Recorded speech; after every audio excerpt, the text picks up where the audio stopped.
میارد که حضرت میگد شب خواب بودم. خودی همین امام مالک ابن انس میگوید در خواب میگد یک شخصیت را دیدم، به صورت یک شخصیت بود. میگد از او سوال کردم تو کی هستی؟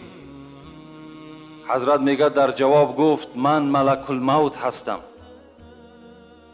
با شنیدنی میگد نام ملک الموت لرزه در وجود من پیدا شد و از او پرسان کردم مادامی که تو ملک الموت باشی، من امام مالک ابن انس هستم، از عمر من چند باقی مانده است؟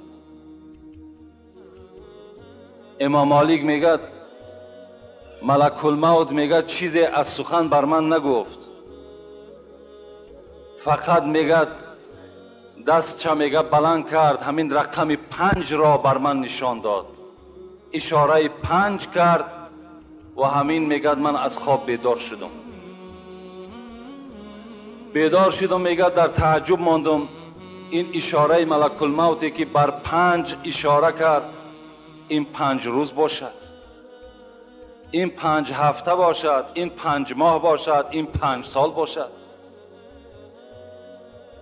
حضرت میگد از بس که ابن سیرین که تعبیر خواب میکرد در او زمانها که زنده بود، یک مکتوب میگد با او ارسال کردم و این خواب خدا بر او حکایت کردم. جواب آمد امام مالک این خوابی که تو دیدی و آن ملک الموتی که تو دیدی این حق است، اون ملک الموت بود و آن 5 که بر تو اشاره کرد، اون 5 روز، 5 هفته، 5 ماه و 5 سال نشان نمیدهد، بلکه این 5 معنای آیتی هست که ملک الموت بر تو یک درس داد که این 5 چیزی هست که در قرآن موجود است،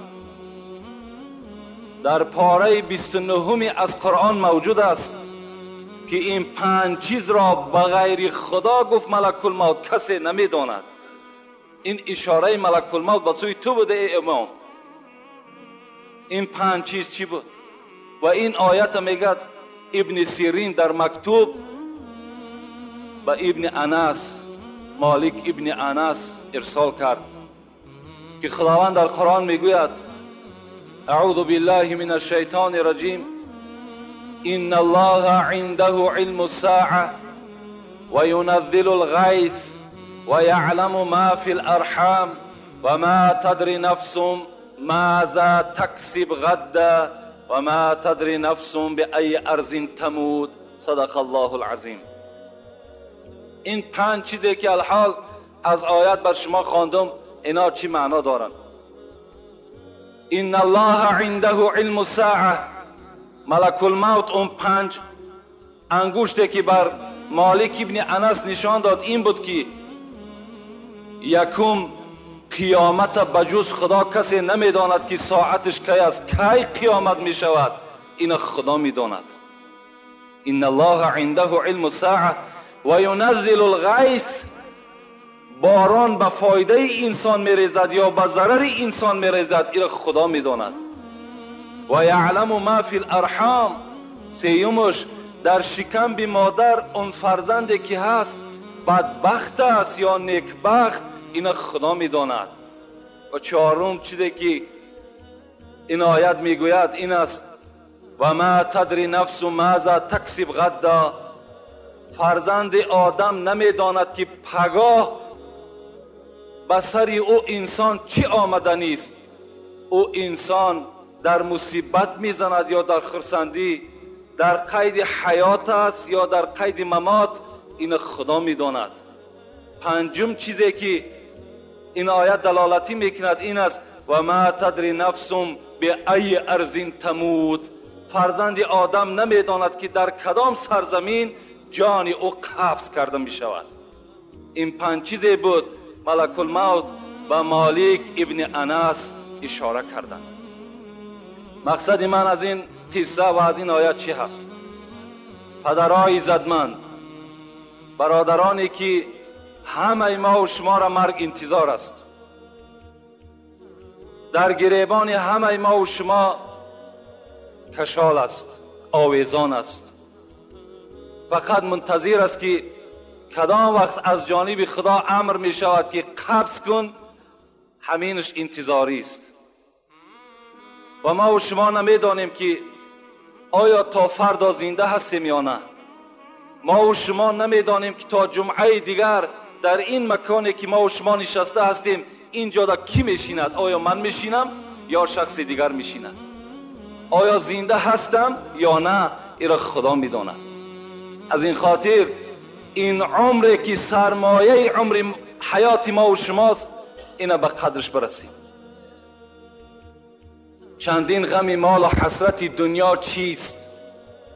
عمر خیام میگوید چندین غم مال و حسرت دنیا چیست؟ هرگیز دیدی کسی که جاوید بزیست. این چند نفس در تن تو عاریتی است، با عاریتی باید زیست. این نفس هایی که در وجود شماست، میگد عمر خیام، اینا عاریت هستند. عاریت چی رو میگن؟ من یک همسایه را یک بیل است، یک تبر است میتم و بر اون مهلت میتم که فردا بیل یا تبری مرا پس بگردان. این عاریت میگوین. یعنی این جانی که در وجود ما و شماست، ایرا خداوند عاریت داده است که فردا من میگیرمش، این ابدی در بدن تو نمیسته. از این خاطر چندین غم مال و حسرت دنیا چیست؟ چرا ما و شما غم دنیا ما میخوریم، غم فرزند میخوریم، از سحر بیدار میشیم غم پول، غم مثال استراحت معیشت ما میخوریم، لکن غم حیاتی که ساعتش رفته است غمی را نمیخوریم. ما نمیدانیم که این امیدی که سحر کردیم برای دسترس کردن مال دنیا، آیا اون مال به دست ما میرسد یا نه، ایش غمش نمیخوریم. بیا خدا رحمت کنه سعدی را، بیا ای که عمرت به 70 رفت، مگر خفته بودی که برباد رفت. ای انسانی که عمرت به 20 به 30 تا 70 رسیده است، بیدار شو، میگد که برباد رفتی سی، ساعتهای تو همه به غفلت گذشتی سی. زی 50 دیرم 5 اگر کم شود، دلت ریشی سر پنجه غم شود. چو 50 سالت برون شد زی دست، غنیمت شمر 5 روزی که هست. از 50 سومت 5 سومش کم شود، تلخکف میشه که میگد در اندوه میغلطی، غمگین میشه که 5 سومی من از دست من رفت. این 50 سال عمر رفته است، این دیگر بر پول خریدن می شود و این را بازگشت هم ندارد. برای دل تو نمی سوزد، برای بیهوده رفتن این دل تو نمی سوزد. اگر مرده مسکین زبان داشتی، حضرت در آخر میگوید اگر مرده مسکین زبان داشتی، با فریاد و زاری فیغان داشتی. اگر مرده وقتی میمرد، وقتی که میگد انسانها در نظر میکند حیات بیهوده ما و شما را وقتی میبیند، میگد اگر زبان میداشت با تمام آواز فیغان میکرد که شما به قدر عمر خود برسید. لیکن سر افسوس که دیگر عمر ما و شما عمر دوباره نیست. اینا فراموش نکنین. خدا در قرآن ما و شما را تذکر میدهد ولا یؤخر الله نفسا اذا جاء اجلها والله خبیر بما تعملون. وقتی بنده میگوید خدایا مرا یک بار دیگر زنده بگردان، مرا کم تر دیگر مهلت عمر ما دراز کن، من بنده صالح میشم، من بر یاد تو میشم، من در فکر تو میشم. لیکن خدا چی میگه؟ ولا یؤخر الله نفسا اذا جاء اجلها. خدا میگه هرگز ای بنده دیگر بازگشت برای تو نیست. هر وقتا اجل تو بالای تو آمد دیگر بازگشت نداری. والله خبیر بما تعملون. خدا میدانست که تو کدام عمل در دنیا انجام میدی. دیگر این بازگشتی تو، افسوسی تو در دنیا بر تو فایده داشت، در اینجا دیگر بازگشت و افسوس کاری ندارد دیگر. از این خاطر پیش از آنی که افسوس میخوریم، پیش از آنی که پشت دست میگزیم، اینها را ما و شما کاری کنیم که در دنیا افسوس شو بخوریم و در دنیا پشت دست بگزیم. برای چی مثال امروز از من نمازی با جماعت ترک شد؟ برای چی امروز حق بندگی خدا را من نکردم؟ اینا را ما و شما در دنیا افسوس شو بخوریم، نه در قیامت و نه در گور. پیش از همه آمد به زمین آدم و حوا. پیش از همه آمد به زمین آدم و حوا. کو یوسف و یعقوب، کجا شد زلیخا؟ کو خسرو و شیرین وطن کرده به صحرا؟ کو لیلی و مجنون، کجا وامق و عذرا؟ از جور فلک چاکی گریبان همه رفتن. البته همه رفتن و ما و شما در نوبت ایستادگی هستیم. از این خاطر فراموش نکنیم چگونه ای که رسول اکرم هر روز در یاد مرگ بدن، ما و شما در یاد مرگ بسیارتر باشید. فراموش نکنیم. انشاءالله اگر ما و شما فراموش نکنیم، عاقبت ما و شما نیک می شود.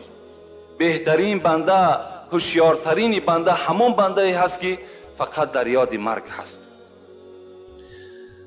البته این موعظه چگونه ای که جمعه پیشین ذکر کردیم، باز چند جمعه دیگر را میتواند که به خود بگیرد، به خود مغلوب بگرداند. لیکن فکر میکنیم که همینش البته کفایت کننده هست برای آدمی با عقل، برای آدمی با فهم، برای آدمی که ایمان کافی دارد. انشاءالله همینش کفایت کننده هست. الحال توجه میکنیم به سوال هایی که از جانب